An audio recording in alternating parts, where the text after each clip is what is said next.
তোমাদের সব কটাকে হাজতবাস করাতে পারি। তাই ভালো কথা বলছি, সময় থাকতে শুধরে যাও, কেমন?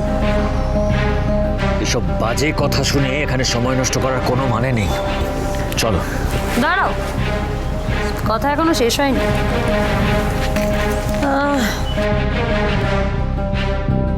কি বলো তো বধিদা, শ্বশুরের টাকায় চলাটাকে না রোজগার করা বলে না, ভিক্ষে করা বলে।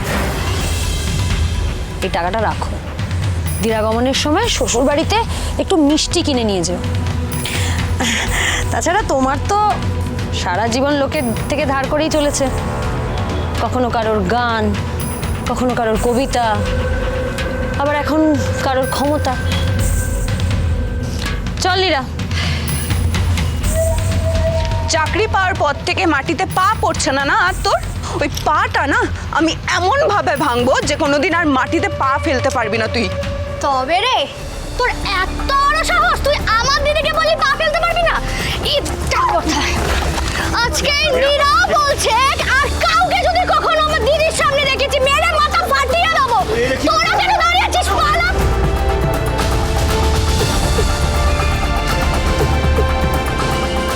দিদি, চোট লাগলো কি করে তোর? হ্যাঁ, কি রে? কি করে হয়েছে এটা? Who's done this to you? কে করেছে? দীপ্ত করেছে এটা? Don't say no more. আর কিচ্ছু বলতে হবে না, যা করার আমি করব। না না গোড়া, ও তো নিজের মুখে এখনো কিছু বলেনি। হ্যাঁ, আমারও মনে হচ্ছে কিছু একটা ভুল হচ্ছে। দীপ্ত কখনো এই ধরনের কাজ করতে পারে না। ওয়েট, দীপ্তকে আমি ফোন করছি। Enough is enough! Enough! Mrs Sen, আপনি অনেক করেছেন। ছোট থেকে আমার আর মেঘনার পাশে আপনি ছিলেন। You've done enough. আর কিচ্ছু করতে হবে না।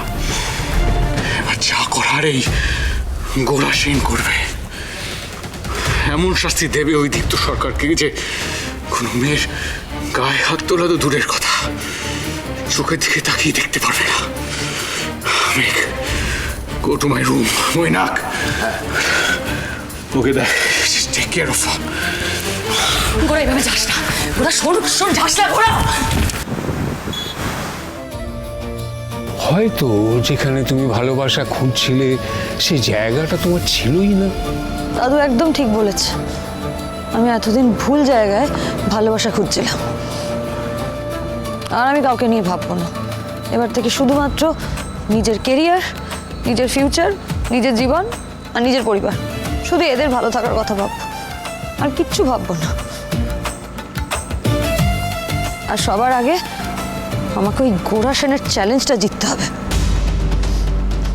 মনের মানুষ যখন আসার তখন আসবে, নাহলে আসবে না, কিন্তু আজ থেকে রাজপুত্র খোঁজা বন্ধ।